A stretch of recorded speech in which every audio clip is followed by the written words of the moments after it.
The image of our solar system is a lie. Not a deliberate lie, of course, but a convenient fiction.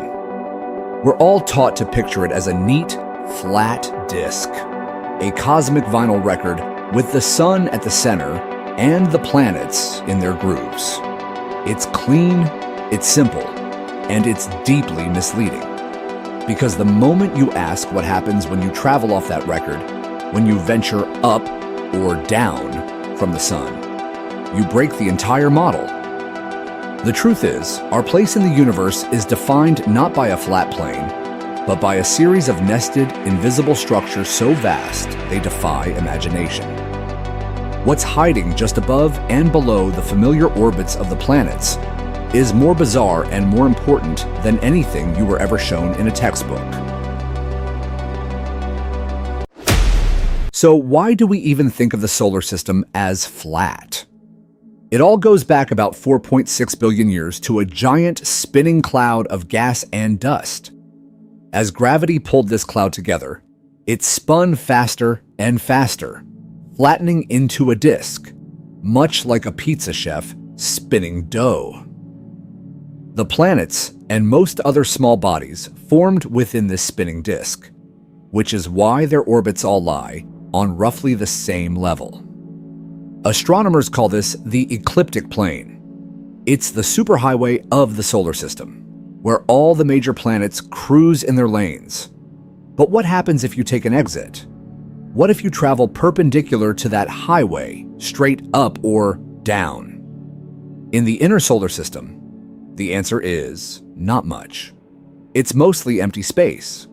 The gravitational sorting process that formed the solar system was incredibly efficient at sweeping material into the ecliptic plane. Any object with a highly inclined orbit, one that strayed too far above or below, was likely to have a chaotic and short-lived existence, eventually being pulled back in line or ejected entirely. Think of it as cosmic peer pressure. Sticking to the plane is what's stable. As you travel further out, however, things get weirder. Beyond the orbit of Neptune, from about 30 to 50 astronomical units away, lies the Kuiper Belt.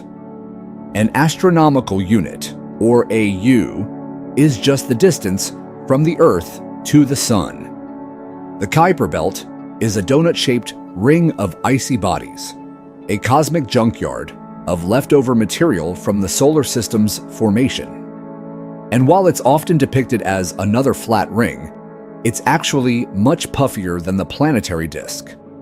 Many of its objects, including the dwarf planet Pluto, have orbits that are significantly tilted, taking them far above and below the ecliptic. But even the Kuiper Belt is just the front porch. The real answer to what lies above and below the Sun is a structure so enormous and so sparsely populated that we've never even seen it directly. It's called the Oort cloud. This isn't a cloud of gas. It's a theoretical, roughly spherical shell of perhaps trillions of icy objects that surrounds our solar system in every single direction. Its existence was first proposed by astronomer John Oort in 1950. Estimates for its size are staggering and still uncertain. Its inner edge is thought to start somewhere between 2,000 and 5,000 astronomical units, and it may extend out to 100,000 or even 200,000 astronomical units. At its farthest reaches, you'd be more than a third of the way to the nearest star, Proxima Centauri. These objects, comets, essentially, were formed closer to the Sun, but were flung outwards by the immense gravity of the giant planets like Jupiter and Saturn during the early chaotic days of the solar system. Unlike the flattened plane of the planets, the Oort cloud is a vast, all-encompassing cocoon. We know it likely exists not because we can see it, but because of the visitors it sends us, long-period comets, those that take thousands or even millions of years to orbit the Sun, fall in towards us from every conceivable angle, from far above, far below, and every direction in between. That spherical distribution is the gravitational signature of the Oort cloud. It is the true three-dimensional boundary of the Sun's ancient family. And there's one more layer to this. The sun is constantly blowing a bubble of charged particles, the solar wind, out into space. This creates a massive magnetic bubble around our entire solar system called the heliosphere. This bubble isn't a perfect sphere. It's shaped more like a teardrop as the sun moves through the galaxy. Its boundary, the heliopause, is where the sun's influence ends and the interstellar medium begins. The Voyager 1 and 2 spacecraft crossed this boundary, officially entering interstellar space, yet they will still be traveling within the vast Oort cloud for thousands of years. So, on the scale of our solar system, the answer to what's above and below is the vast theoretical Oort cloud. But that's just one frame of reference. If we zoom out, way out, the question takes on an entirely new meaning.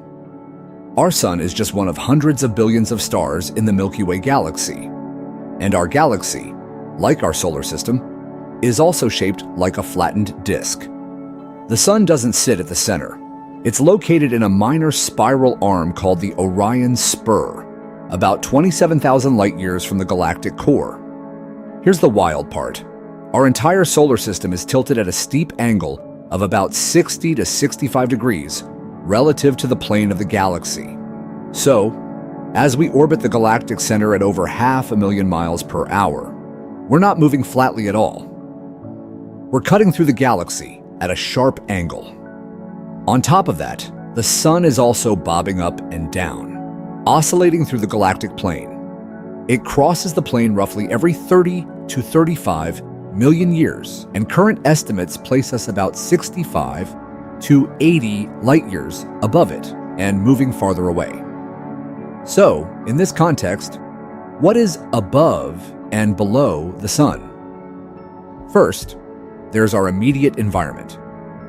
The sun is currently moving through a region called the local interstellar cloud, a slightly denser patch of gas and dust about 30 light-years across. This cloud itself is just a small part of a much larger and stranger structure, the local bubble.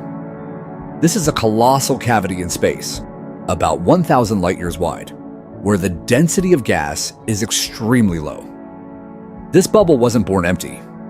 It was carved out by a series of supernova explosions that went off over tens of millions of years. These explosions pushed gas and dust outward, creating a dense shell. We are, by sheer coincidence, located near the center of this ancient cosmic void. In fact, many of the most famous nearby star-forming regions are found on the surface of this bubble, not inside it.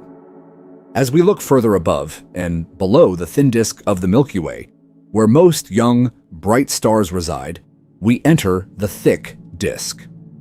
This is a more diffuse, puffed-up region containing older stars that have more scattered inclined orbits.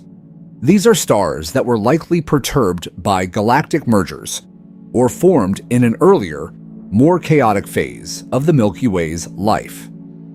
Venture even further, for vast distances above and below the galactic plane, and you enter the stellar halo. This is a huge ghostly sphere that envelops the entire galaxy. It contains the Milky Way's most ancient stars and more than 150 globular clusters, dense, spherical collections of hundreds of thousands of old stars, orbiting the galaxy like satellites. The halo is like a galactic graveyard, filled with the remnants of smaller galaxies that the Milky Way has cannibalized over billions of years. Their stars were stripped away and now wander the halo as faint stellar streams. But the largest and most mysterious structure of all is one we cannot see. Encompassing everything, the disk, the bulge, the halo, is the dark matter halo. This is an immense, spherical cloud of an invisible, unknown substance that we can only detect through its gravitational pull on the stars we can see. Estimates suggest that the visible part of the Milky Way makes up only 10 to 15% of the galaxy's total mass. The rest is this mysterious dark matter. It is the invisible scaffold that holds our galaxy together.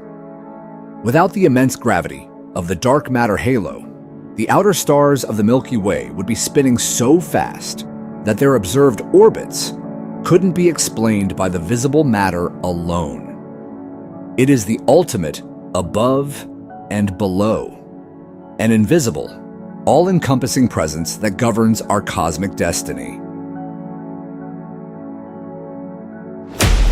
So what is directly above and below the Sun? The answer, it turns out, is all about scale.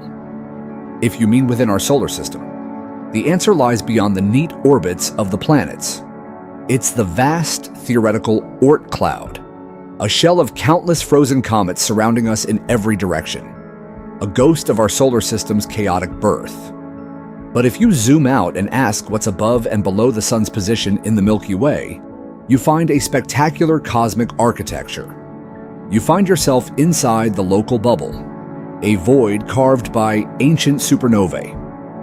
You find layers of stars, a thin disk, a thick disk, and a ghostly stellar halo. And encompassing it all is the ultimate structure, an enormous, invisible halo of dark matter, the mysterious influence that holds our entire galaxy together. The simple question of up and down reveals a profound truth. We don't live on a flat disk. We live inside a bubble, within a tilted disk, bobbing up and down through a galaxy that is itself cocooned within an invisible halo. Our place in the universe is not a simple address. It's a dynamic, multi-layered, and endlessly fascinating volume of space, with secrets hiding in every direction.